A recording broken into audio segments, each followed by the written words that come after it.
So majestic. So full of glass. MashaAllah. Oh wow.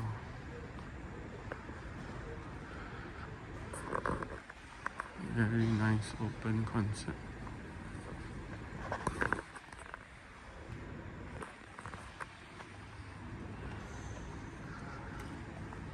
Oh wow.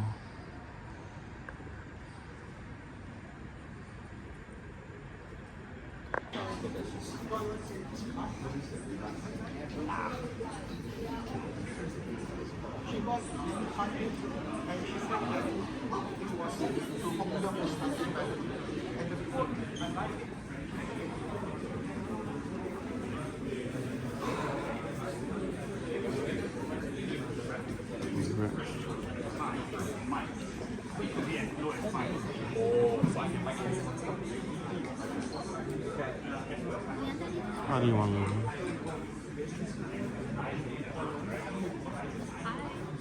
Alright, thank you.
Injecting over 77 million US dollars into 117 Malaysian startups since 2019.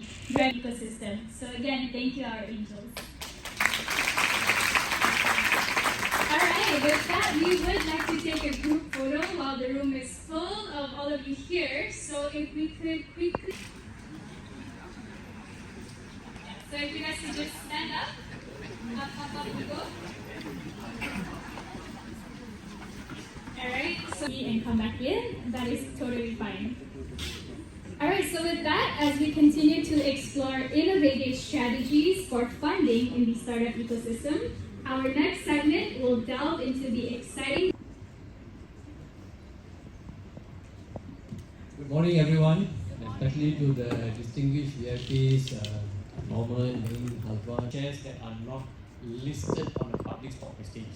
So, in other words, in Malaysia, unlisted companies. Although we say SMEs, they're all mostly unlisted. So there are millions of them, and they are a very important force in the economy. Right? So these are figures that are taken from a report. 97. In other words, from the segment of someone just starting a company, two founders starting a company, all the way till pre-IPO, they are not listed yet. Right? Now, if there is a market for them, a proper secondary market, it adds that much needed liquidity. Right? The good example is a dam of water. Right? So you keep building and building. People put money in. They also want to take their money out when they think the time is right or when they have a need for it. And that's what a secondary market actually adds to this unlisted share market. Money into startups, billions of dollars, major initiatives here, there, and everything. And what it means is a lot of people are now beginning to look at startups and SMEs. Right? The funding landscape in Malaysia today. Right?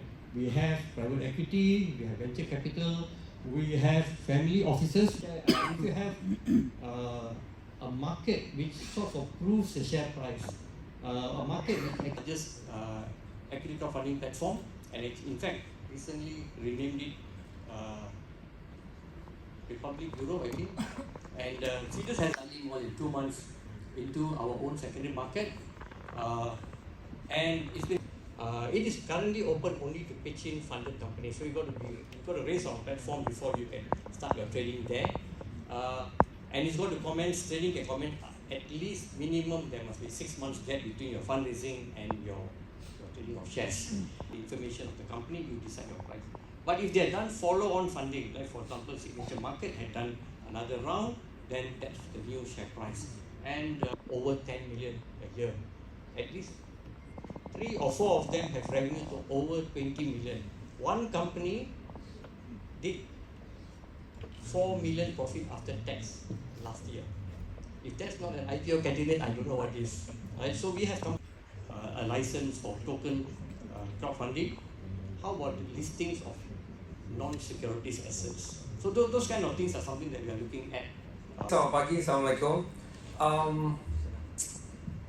I don't know how to start this because I've interviewed all these people in my 30 years as a journalist over the last 10 to 20 years.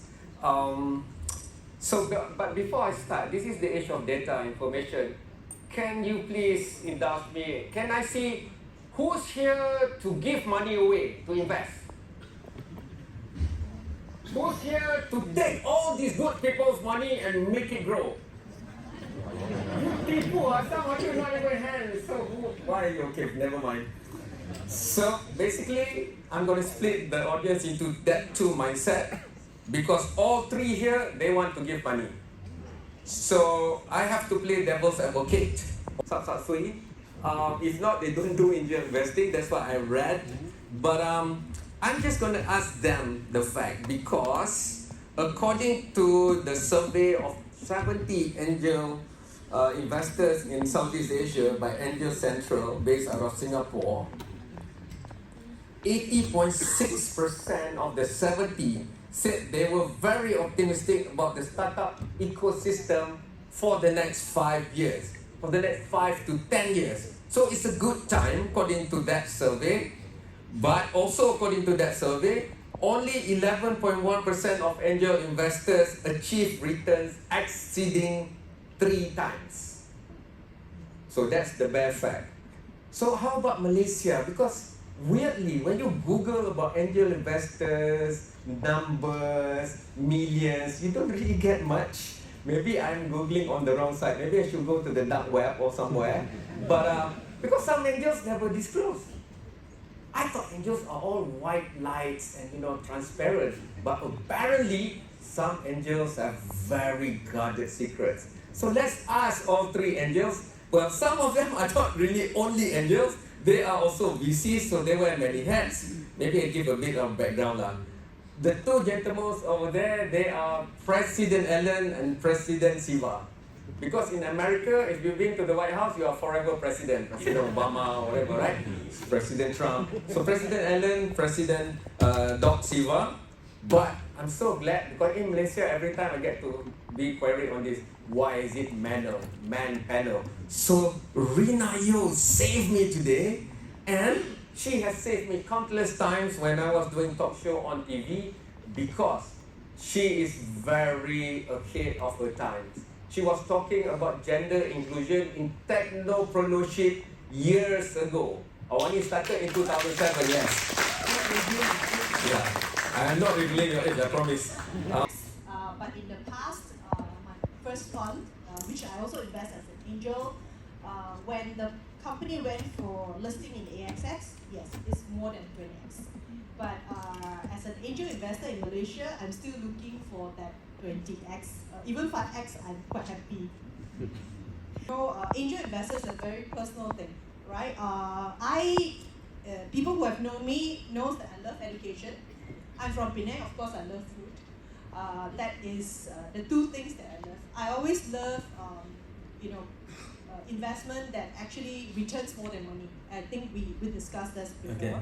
If you are there to just make money, angel investment is not really, the way it should go. Okay. Yeah. So capital management and stuff like that. So tepuk lah, kesian lah. And yet, he has for over 40 years invested in companies and startups. And he has written books too that I know of, maybe more that I do not know of. Yeah, exactly. So here We sold at 75 ringgit, but because you're coming for a conference, it's only 50 ringgit for valuation and 20 ringgit for blue sky innovation. That's all I wanted to say. Thank you, Cam. I'm off now. Sure. Okay, so 20x. So this is a loaded question. And when Tricia was looking for topics on what we can do, this is the topic that I suggested.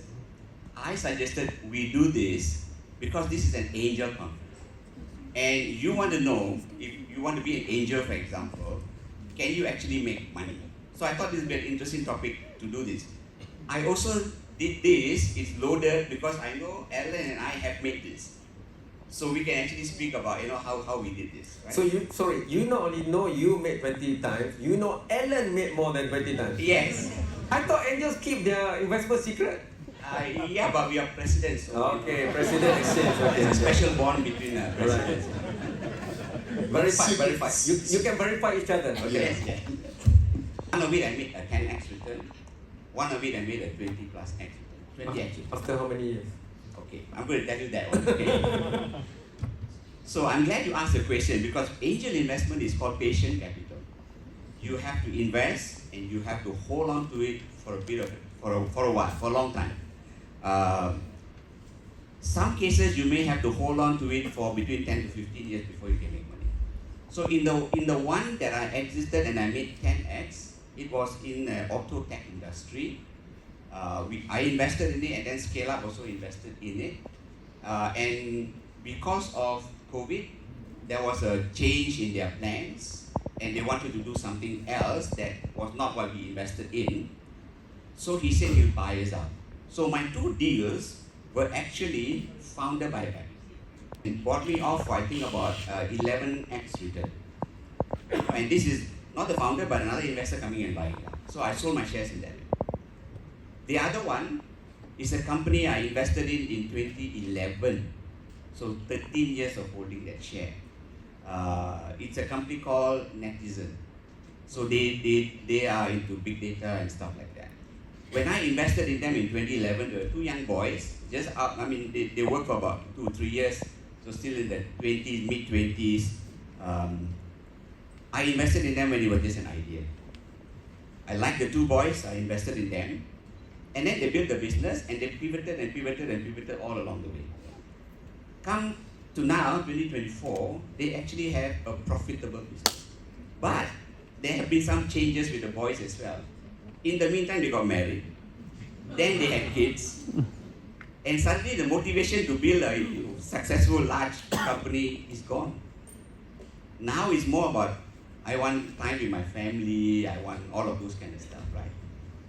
And then last year, Prime Minister Anwar announced that there was going to be capital gains tax. And I was holding their shares in a holding company. So not just me, I had my partner to do this one.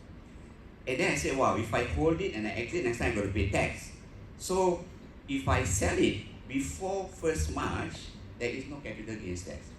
So I had a conversation with the boys and said, guys, it's been like 13 years, your company profitable, you got money in the bank, what are you going to do with this? Are you going to go and list it or raise it or whatever? They said, no. I said, so why don't you buy me out? So they said, okay, Doc, we'll go and think about it, right? So come Chinese New Year in February this year, we were having lunch and they said, Doc, can we have lunch? We were having lunch. And then they said, I'm going to make you an offer to buy off your shares. I invested, by the way, 18,000 ringgit. Now, don't forget this is 2011. 2011, 18,000 ringgit is worth more than 18,000 ringgit today, probably like 30,000 ringgit today. Right? So they said, I'm going to buy you out, and they made me an offer, 368,888. For you who are Chinese, you know that's a very ong number, right? 360. I take that back, Sakit Kesian BNB. Ellen, Sure. You have more than 20x, right? Kejap, before that, every time I ask Doc now, I'm going to look at you. If you anggur, then I know he's telling the truth. I think to 20x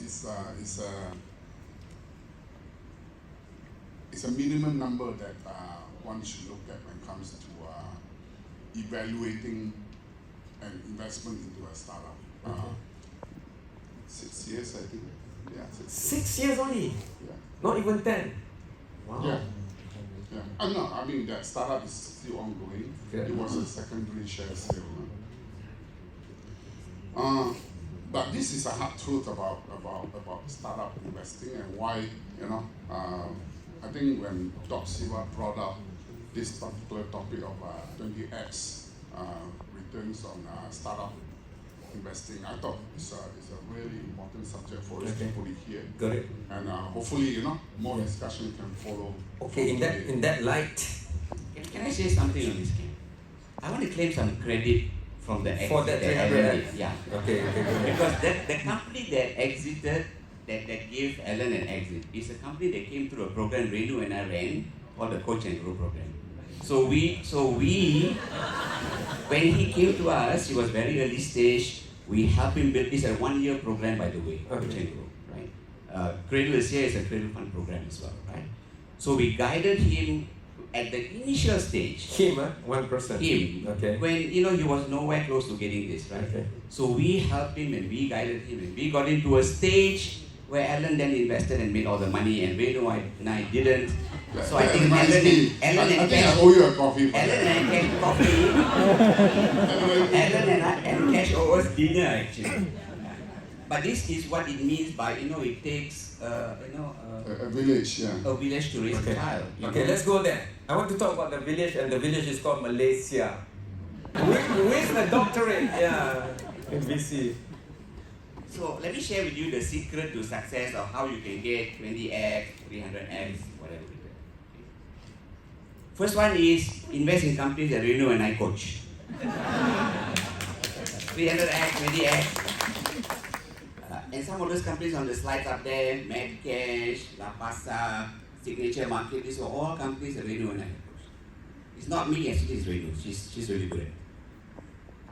But seriously, the Kaufman Foundation of the US did a study, and that study showed that if you invest in a portfolio of companies, and that portfolio is at least 20 companies, and even if you're a passive investor, you don't do anything, just put the money in those 20 companies, almost 100% guarantee you get the money back. That means you invest in 20, you'll never lose money. The chances of getting a 2x return is 85% and above. The chances of getting a 3x return is almost 68%. So if you do nothing but invest in a portfolio, you can get this kind of returns.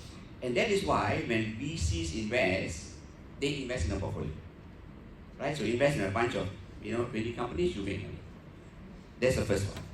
The second one is don't invest hoping that I invest in 1 or 2 or 3 and one of them will give me 200, 300% return. Doesn't work that way, right? Because I can tell you when I started investing in 2010, a lot of my early investments failed. So that is the tuition fees that I had to pay investing in those guys to learn how to be a better investor. Okay. So a lot of early ones failed. So with you guys as well, if you go to invest on your own, accept the fact that some will fail. I'm just curious, what was the amount of your first angel investment? So normally the range... The first one. If I remember correctly, is about... I normally invest between 15 to 30,000, so probably about maybe 15,000. Yeah. Did your hand shake or two dinner? Not so bad lah. Not so bad. Okay.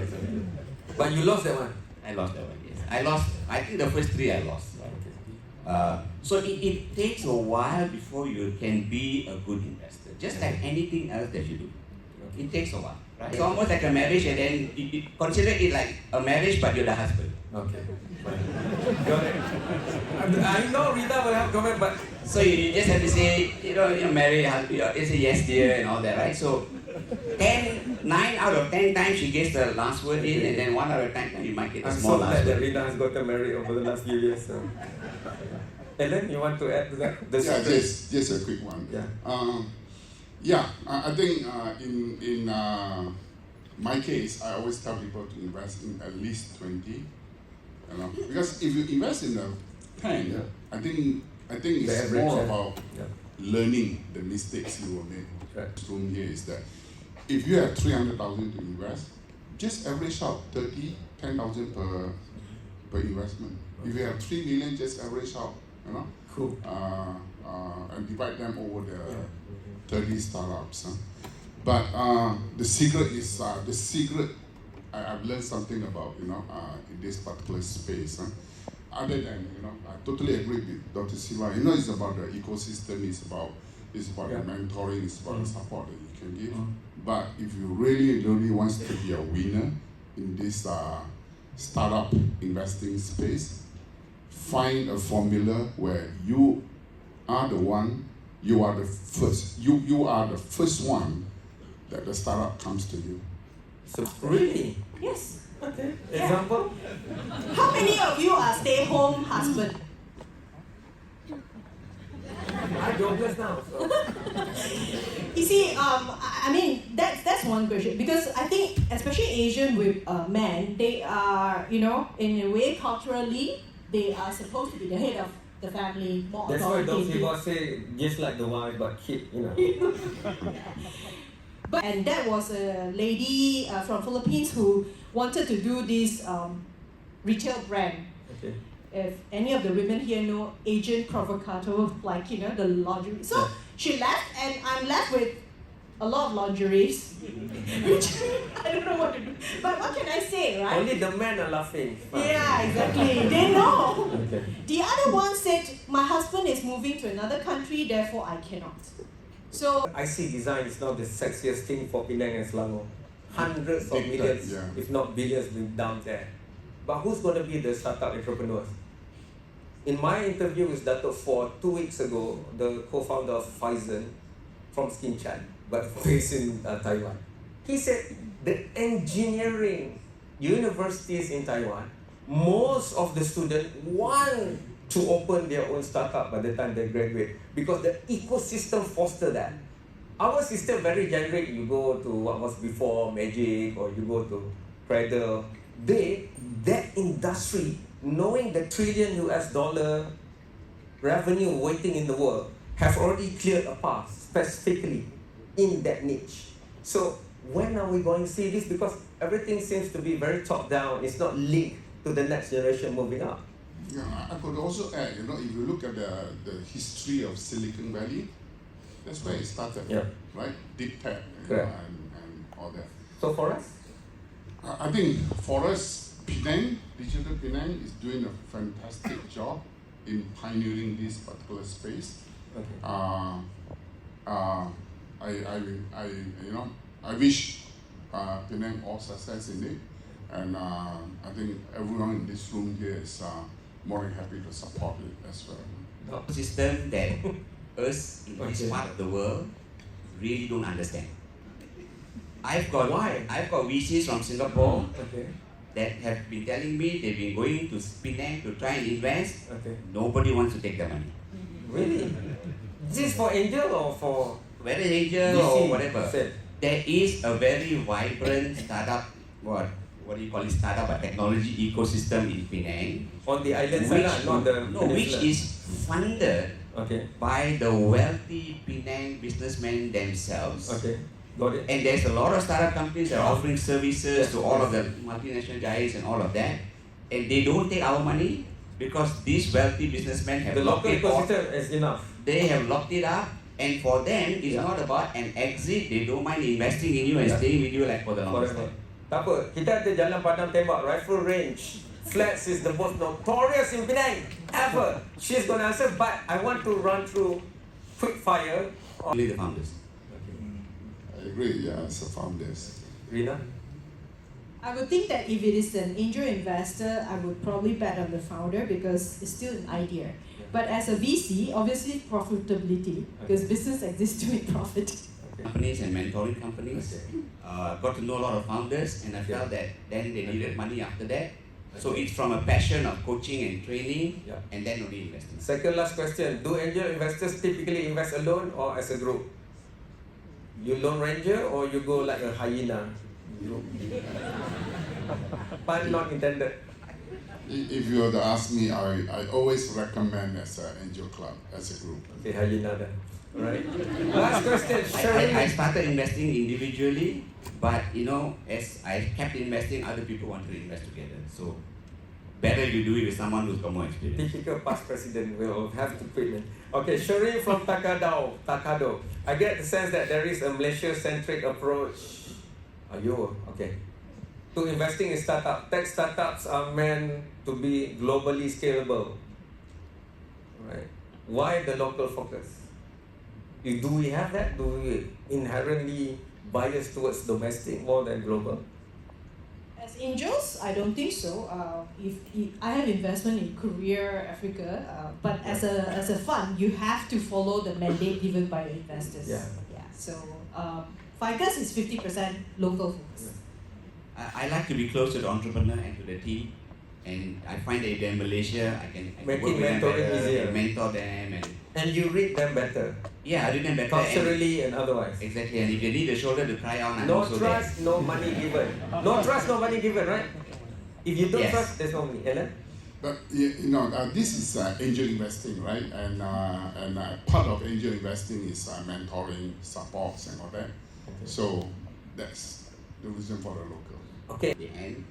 And lastly, don't look for that unicorn. 0.00006% chance means you almost never get a unicorn. You can still make 20x, 30x, 50x, even if it's a double-digit million or triple digit. Doesn't have to be triple digit. Single digit, double digit, you can already make money if they are really great companies. Right? So don't look for the unicorn. Look for great. My little tips to the startups. No scheme, no trust. Got it. Thank you so much. Please give a big round of applause to us. Its transformative impact on the investment landscape. Without further ado, please welcome to the stage Engineer Dr. Bernard Lin, the Vice Chairman of MBAN Penang, who will guide us through the intricacies of deep tech startups and how investors can take advantage of some of these mega trends. Please welcome. Here. And I think some of the question was drawn basically also touches what I'm going to cover as well. So I think two questions that I probably want to bring up. Probably first, Dr. Siva, he says that there's not many investors. Actually, there's a lot of investors there's a lot of startups looking for investors. Probably maybe the matching process doesn't take place. I think from a lot of digital Penang's program, one will see that there's a lot of potential. Like for example, I'm actually set up third startups right now. And of course, one of the issues is probably expectations from the current investors versus the startups.